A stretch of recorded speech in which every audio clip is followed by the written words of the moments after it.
thank you so much for having us here today to share our knowledge, experiences, and concerns in regards to the cannabis plant with all of you. As you know by now, and have heard plenty of times before today, 23 of the great states in our union currently allow medical marijuana use, as well as 4 states in our nation's capital, which have legalized the recreational use of marijuana for its adult citizens. It's time for Ohio to not only take note, but to take lead in this very promising industry. I hold several volunteer positions with various cannabis nonprofit organizations here in Ohio and nationwide. I'm currently Secretary of Ohio NORML, which is the chapter of the National Organization for the Reform of Marijuana Laws. And I'm also President of our local chapter here, the Miami Valley NORML chapter. I'm Vice President of an organization known as the Human Solution International, and also a board member of a few groups aptly named Parents for Pot and the International Women's Cannabis Coalition. The Human Solution International, or THSI, was founded back in 2009 when a California nonviolent cannabis defendant named Joe Grumbine fought for 6 years for his freedom for providing medicine to patients, which was legal in his state. After 6 years, all of the charges against him at a cost of over $1 million to the taxpayers were dropped. It was this experience that drove him to begin the organization, which now helps nonviolent cannabis defendants and prisoners all across the country. Working in these various positions, I field frantic calls daily from medical marijuana patients, potential patients, parents of patients, caregivers, defendants' families, prisoners and their families, other activists, and other citizens who have all been directly affected by this plant. The general consensus is that it's the prohibition of this plant that harms families and communities, not the plant itself. One recent call I received was from a mother in Michigan desperately trying to fight for her son. He was a firefighter most of his adult life, but he thought that there was something more that he could do for people, and he really enjoyed working outdoors. So he relocated to the Emerald Triangle in California and got a job on a medical marijuana farm, which was then raided.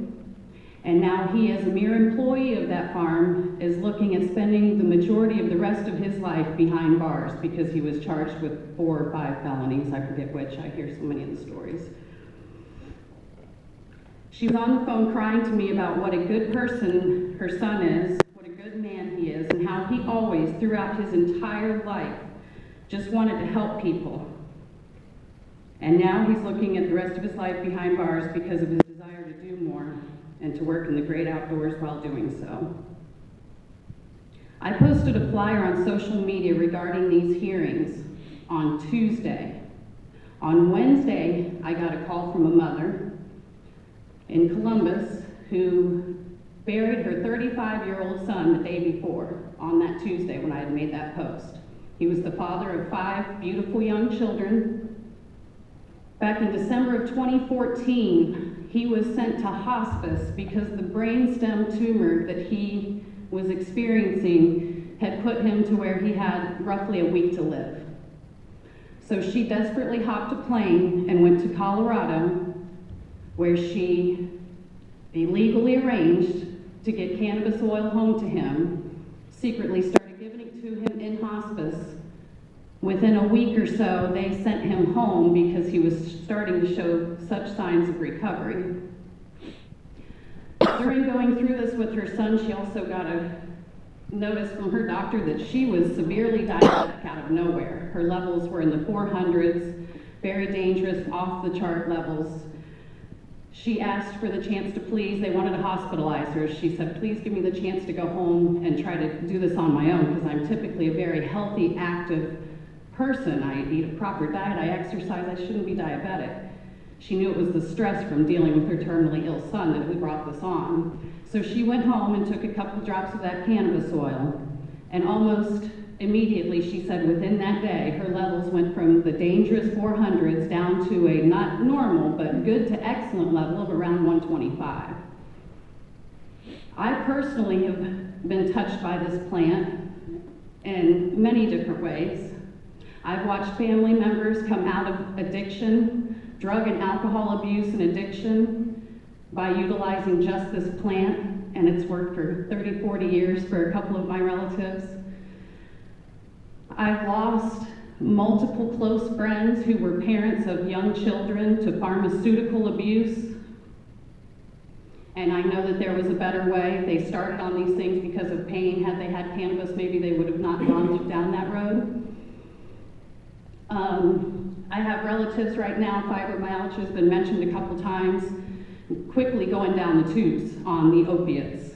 And I'm afraid that if we don't have something that they can legally try to cure their pain, it might be too late for some of those people as well. Now, I know that I heard an activist Saturday tell you all about the United States patent on this, number 6630507, I believe, called cannabinoids as antioxidants and neuroprotectants. If our government knows that this plant helps people and acts as an antioxidant and neuroprotectant, then why, I ask you, why is it being held from the American people? It's not right, and I think that everyone in this room today knows that. I ask you to please do your own research and due diligence and help educate those around you so that this rhetoric and false propaganda against this plant can stop. Because I want you to make no mistake, I'm not here today to testify only on behalf of patients. I am here today to ask that we consider repealing the prohibition of this plant, taking it off of the Schedule I controlled substances list so that we can begin research, so that we can begin utilizing cannabis, marijuana, hemp, in all of its aspects. There are so many applications, thousands of them, from food, fiber, fuel, consumer and industrial textiles. The list goes on and on and on. Please do your research. Tell those around you, Ohio is late in the game. We need to get with it and at least let our patients have their medicine. It's a good place to start. Thank you again for your time.